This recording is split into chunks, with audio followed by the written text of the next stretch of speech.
You're tuned in to Fine Auntie Chronicles with Carmen.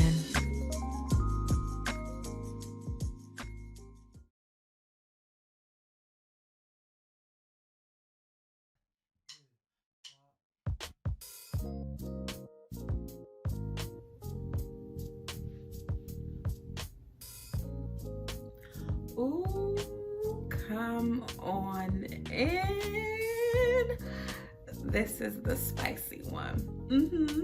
We're gonna get into a very, very spicy episode for Fine Auntie Chronicles. I am so glad you're in. This one, you might need to pour a glass of wine because we're about to go there. So, my babies, we've made it to episode 4. Yes! You know what? This has been such a beautiful experience. I really do appreciate y'all tuning in and like asking questions and giving me like breakdowns. It's the, attentiveness for me. That's a way to win my heart. You're speaking my love languages. And how appropriate. Because this episode is going to be about, component of love. But we're going to get into the physical aspects of it. Episode 4. We're going into sex talk. Yes, Auntie edition. We're going to go there. Okay. I believe these types of conversations, though, they need to happen. I don't understand the taboo around sex and around that wonderful thing that people do to connect. I think we need to really get educated about what sex really is, and then more importantly, what power and what position we play. And I'm speaking to the ladies, that's my perspective. What position we play when it comes to that. And by all means, these are from my experiences. This is from what I've learned along the way. I am not a professional yet in this arena. Stay tuned, it's coming. But I definitely would love to just lend some of the things that I've learned. And it's really a spiritual awakening, honestly. So yeah, we're gonna get into some hot, steamy topics. But really, this episode is really to help educate women and hopefully young women who are tuning in to just get in tune with their self and understand what it is that they want before they even get to that place. Okay? Alrighty. So when we're thinking about the act of sex, it's really when, two partners are connecting and they are doing the dance of passion, of, euphoric experiences, which it should be. We're talking about the connectivity of the mind, of the spirit, of the body. And I think people get lost in the sauce that, it doesn't include all those things. Those things are happening. So why not be educated before you go into that realm and stepping into it with someone? Let it be very clear about the things that, are happening to you. So here's the main thing. Upon doing a lot of research from, just kind of looking at a lot of different studies and case studies, even doing surveys of, women that I know, y'all out here faking orgasms? What? No. We've got to change that narrative starting today. And I guess my thing is, I can't be so shocked because I do know there might have been a few times where, I was giving him a pat on his back when it might not have been as deserved. But I think as I've grown into who I am as a woman and comfortable with my sexuality, I know exactly what it is that I want. I've learned to be very vocal. And I think we need to stop telling young women, oh, don't have sex, don't do this, don't do that. Okay, if they're going to have sex, at least give them the education about what's going on within their bodies. And the first thing is being vocal. And I'm not talking about the, ooh, daddy and all that. I'm talking about, listen, what it feels like for you. Okay, so when you're encountering sex or going through the act and it doesn't feel right, you absolutely have the right, okay, to stop it. You do not need to endure pain. You don't need to endure something that is not feeling enjoyable to you. I mean, the act of sex is supposed to be enjoyed by both parties. But I find a lot of times, and especially now I'm speaking to young women, because maybe there's lack of experience, you're not really knowing, and then two, you dealing with his pride and his ego. Because a lot of the times when you're messing with a man that might not necessarily know those things about himself, honey, he's just trying to get off.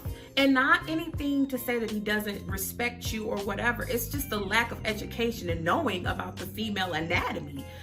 Honey, it's about foreplay. Yeah. To get this oven going, you gotta really put in work. One thing about a woman, yes, she's going to be wet. She's going to be moist. She's going to feel those things. So, you know, a young man who might not really be in tune with the intimacy factor is like, oh, she's good to go. Because I guarantee you, you are not going to climax or orgasm off of penetration alone. Close the book if you think that's the case. No, honey, it starts in the mind for myself, but it could start in other areas for you. In the morning, you know, is he sending you text messages? Are you guys exchanging things? Is there a hug, a song, sweet things that are just getting you stimulated? Okay, before we even hit the bedroom, is he treating you nice? Okay? Don't be laying down with somebody that ain't treating you nice. Now, come on. We're gonna get into that too. But the foreplay aspect, you know, if you like things to be, you know, entertained down there, let them know. If you like certain things to be, you know, touched, felt on, rubbed on, enjoyed, then you need to let him know. And more importantly, that partner has to have a willingness to want to please you. If it's one-sided, you shouldn't be laying down anyway. Don't do that. Do not do that. Now, I get different strokes for different folks. Literally. But you have to be vocal about the things that you want, you know? And I don't think there's anything wrong with telling your partner or whoever you're with that this does not feel good. You know, it's a conversation. I'll give you a very quick story. I had an encounter where the aftermath, when the partner asked me, how was everything for you? And I was very honest. And I said, you know what? I think this is a learning opportunity for you and me. I do feel like maybe there was some left on the table for me to experience, and you know, some things were really good and some didn't. Now wait. I know you said what? I did. But that's because I was in tune with my body and I'm very secure in who I am. And the person that I was with, you know, their ego, I'm pretty sure might have been a little bruised, but I didn't do it in a way to be malicious of anything. I set the next young woman that he's going to be with up for success, because he didn't get another opportunity with me, but I let him know the things that just did not work well for us in that encounter. And we're still cool to this day, but once again, I didn't set him off of, you know, giving him these fake moans and groans, and it wasn't hitting. So I think we have to learn to be vocal. We've got to learn to really, like, you know, put ourselves we're in the act as well. We are participants. You need to be. Don't you just be laying there. Okay? We'll talk about that in another episode. But at any rate, just be vocal about the things that you want when it comes to that. Now, I touched on this a little bit before when I said you probably won't climax off of penetration alone. No, honey. You need to understand your body and how it moves and how it ticks. And like I said, you won't find that out until you get really in tune with you. Do the mirror exercise. I need you to take yourself there. Watch you go through your steps and phases of climax and orgasm. Watch that so you know what things to hit for. You'll know what gets you turned on and what gets you going. That way, it's going to be very easy to communicate that with your partner. You know, come on. So do that and get in tune with you. You know, get it good. And when he is able, or your partner is able to get it good and get it going for you, that's going to help you get to that climatic experience. Because I'm going to be real with you. I don't care how he hung, how whatever the case, he ain't going to be hitting your G-spot like that. Unless there has been preparation, because this is anatomy. Your body at that point has swelled from, the arousal state, that when he is penetrating you, then that is how that is an option and an opportunity for him to get you there from that. It's more than likely he didn't just go straight to the source. There was things that were working you up, that were getting you going, and then finally, like I said, you've reached that climatic state. And here's the thing. I don't understand why we not having these conversations. How you not talking to somebody that you're laying down with? If you're scared about their ego or their pride, listen, you don't need to be laying down with them, because they need to have a willingness to please you just as much as you want to please them. So fake groans don't help. Fake moans don't help. Effective communication, setting the foundation, trusting that who you're laying down with cares about you. And I'm not saying about, it has to be a relationship. What about casual dating and casual sex? That's your business, that's fine. But I'm gonna tell you, it ain't nothing really casual about me. I have a standard and an expectation. My expectation of myself, I'm going to admit that I want to have the most optimal experience if I'm going to be with somebody. And then more importantly, I have a joy and a happiness.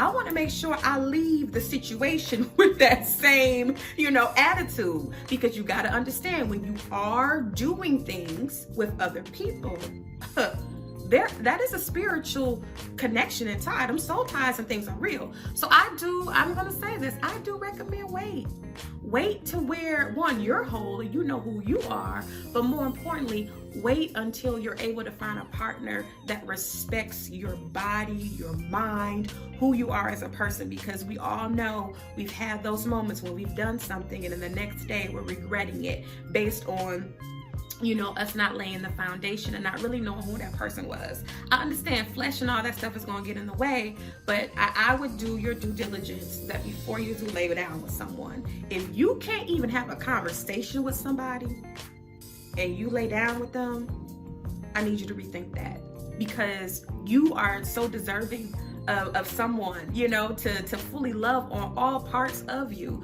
Don't you deprive yourself, and don't you deprive yourself of the steps. See, everybody's thinking, sex and penetration. That's not even my favorite part. I like leading up, almost like the edging effect, where you're building it up, you're building that chemistry, you're building that connectivity. That's what sets me apart. So I would definitely say, don't cheat yourself off of that. You deserve to feel every ounce of goodness that comes from you connecting with your partner. And I'm not talking about, it has to be relationships and it has to be completely romantic. I think it has to be the meeting of the minds and having the commitment to self of what self wants and being able to effectively communicate that to that partner, and for them to have a willingness to be able to get you there and assist you in getting there, and vice versa. So communication is absolutely key, and you need to make sure you are putting out your safety perimeters. Make sure that you're doing the things you need to do to maintain a safe and healthy sex life, okay? That's very important, because you do realize if you do lay down with somebody, the opportunity to have a child or other things can happen, right? Okay, so we too grown. I've checked the box here that everybody on this should be over 18. Okay, we're too grown to go forth and do decisions and decision makings that can make an impact on our future. Put you first and take you so serious. So this auntie coming out now. Take you serious, because you matter. You matter in all aspects of your life, including sex. Okay, so I need us to let down the taboo and the cringing about sex. Why? We all doing it. Why not do it real good? Why not make it feel real good? There is nothing wrong with you tapping into that, but there's everything wrong with you not realizing that you are such a valid and such a valuable participant when it comes to that. Don't you dare cheat yourself, and don't you lay down with someone that is not even giving you the opportunity to communicate how you feel. I would limit those type of encounters as well. So we're just, doing a little check-in and making sure you're good. So the next time I want that foreplay to happen, I want you to be vocal. Say it like you need it. What they say it with your chest, or say it with other things. And really just act activate the things that are going to bring you the most joy. And you might find out there might be things that have nothing to do with the act of sex. Maybe it's just the act of connectivity, but tap into that. And you won't know that unless you have a good communication style when it comes to sex. Start being vocal. All right, my loves, that was just really cute and quick, don't you think? I don't know if I like that for other things. But at any rate, I'm so happy that you tuned in, and I love you. And until next time, enjoy yourselves. Bye, babies.